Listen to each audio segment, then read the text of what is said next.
ಸೋಮಪ್ರಭೆ, ನಿನಗೆ ಎಷ್ಟು ಸಾರಿ ಹೇಳಿಲ್ಲವೇ ಪರಪುರುಷರೊಡನೆ ಮಾತನಾಡಬೇಕೆಂದು? ಮರೆತೆಯೇ ಏಕೆ? ತಂದೆ, ಆ ದಿನ ನಾನು ಮೆಚ್ಚಿದ ವರವನ್ನು ಲಗ್ನ ಮಾಡಿಕೊಡುವುದಾಗಿ ಹೇಳಲಿಲ್ಲವೇ? ಆದುದರಿಂದ ಈತನನ್ನು ನಾನು ಒಪ್ಪಿದಾಗಿದೆ. ಇದು ನಿನ್ನ ತಪ್ಪಲ್ಲ. ನಿನ್ನ ತಾಯಿಯ ಮರಣ ನಂತರ ನಿನ್ನನ್ನು ಪಟ್ಟಣಕ್ಕೆ ಕಳಿಸದೆ ನಾಗರಿಕತೆ ಕಲಿಸಿ ಹೋದದ್ದು ನನ್ನ ತಪ್ಪು. ಅಯ್ಯ, ನೀನು ಯಾರು? ಓದಲು ಇಲ್ಲಿಗೆ ಬರಲು ಕಾರಣವೇನು? ನನ್ನನ್ನು ಕರ್ಣನೆಂದು ಕರೆಯುವುದು. ನಾನು ಗುರುಗಳಾದ ಪರಶುರಾಮರಲ್ಲಿ ಧನುರ್ವಿದ್ಯೆಯನ್ನು ಕಲಿತು ಆವಂತಿಯಲ್ಲಿ ಸ್ವಯಂವರವಿದೆ ಎಂದು ಅಲ್ಲಿಗೆ ಹೋಗುತ್ತಿದ್ದನು. ಮಾರ್ಗ ಮಧ್ಯದಲ್ಲಿ ನಿಷ್ಕಳಂಕ ಹೃದಯದವಳಾದ ತಮ್ಮ ಪುತ್ರಿಯನ್ನು ಕಂಡು ನನಗೆ ಸ್ವಯಂವರಕ್ಕೆ ಹೋಗುವ ಆಸೆಯೇ ತಪ್ಪಿಹೋಯಿತು.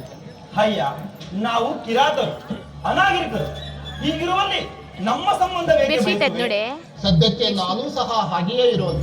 ಆದರೆ ನಿಜವಾದ ಪ್ರೇಮವು ಲೌಕಿಕ ಜಗತ್ತಿನ ಅಂತಸ್ತುಗಳನ್ನು ಅರಿಯಲಾರದು.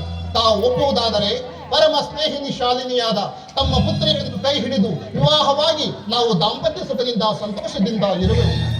ಅಯ್ಯ, ನಿನ್ನ ನಡೆನುಡಿಗಳು ನನಗೆ ಬಹಳ ಇಷ್ಟವಾದವು. ಆದರೆ ಕೇಳು, ಹಾವಂತಿ ದೇಶದ ಮಹಾರಾಜರಿಗೆ 3 ಪುತ್ರರಿದ್ದರು. ಅವರಲ್ಲಿ ಎರಡನೆಯವಾದ ಸೋಮದತ್ತ ಮಹಾರಾಜರೆಂಬುವನೇ ನಾನು. ಕಾರಣಾಂತರಗಳಿಂದ ಸೋದರರಿಂದ ನಿರಾಕರಿಸಲ್ಪಟ್ಟು ನಾನು ಮತ್ತು ನನ್ನ ಪುತ್ರಿಯು ಕಾಡಿಗೆ ಬಂದೆವು. ಈಗ ನಮ್ಮ ಸೋದರರ ಪುತ್ರಿಯರಾದ ಭಾನುಮತಿ ಸುರಸಿಯ ವಿವಾಹವೆಂದು ತಿಳಿದು ನಮಗೆ ಹೇಳಿ ಕಳಿಸಿರುವುದು. ನಾವು ಅಲ್ಲಿಗೆ ಹೋಗುವೆವು. ನೀನು ಅಲ್ಲಿಗೆ ಬಂದರೆ ನನ್ನ ಪುತ್ರಿಯನ್ನು ಗಾಂಧರ್ವ ವಿವಾಹ ಮಾಡಿಕೊಡುವೆನು. ನಾನಿನ್ನು ಹೋಗಿ ಬರಲೇ? ಆಗಬಹುದು, ನಾನು ಧನ್ಯನಾದೆನು. ಪ್ರಿಯೆ, ನಿಮ್ಮ ತಂದೆಯವರು ನಿನ್ನ ನನ್ನ ವಿವಾಹಕ್ಕೆ ಒಪ್ಪಿದಂತಾಯಿತು. ಈಗ ನಿನ್ನ ನನ್ನ ಅನುರಾಗವು ಹಾಕುವುದೇನು ಬೆರೆತಂತಾಯಿತಲ್ಲವೇ? ಅಲ್ಲ, ಸುರೇಶಣ್ಣ ಒಳ್ಳೆ ಸುರೇಶಣ್ಣ ಪೂಜಾ ಫಲ ಸಮ್ಮಿಲನ ಸಮ್ಮಿಲನ.